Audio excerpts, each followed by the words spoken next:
Over the last week or so, we've seen Confederate monuments throughout the South torn down, with people saying we should no longer honor racist men. Now, Republican Don Bacon, who was in the Air Force and now represents the Omaha area in the House, is looking to pass a bill that removes the names of Confederate generals from military installations, something the president opposes.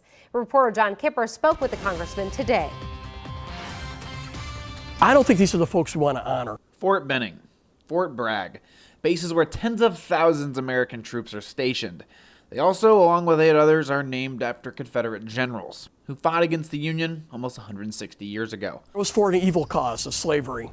And I don't think that Americans want these folks to be honored at these bases. We should find folks that everyone can agree are served our nation honorably. Bacon's legislation would form a bipartisan commission that would make recommendations on renaming these installations, which were named to appease Southern interests. There's a lot of folks that everyone can agree to, like General Marshall, General Eisenhower. But Bacon is getting pushback from his own party and the president. President Trump recently tweeted that his administration won't consider renaming them.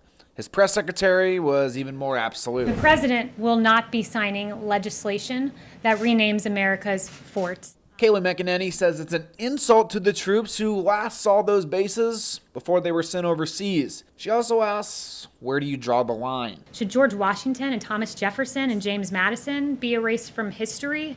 What about FDR and because of internment camps? Bacon draws it at revolting against the country.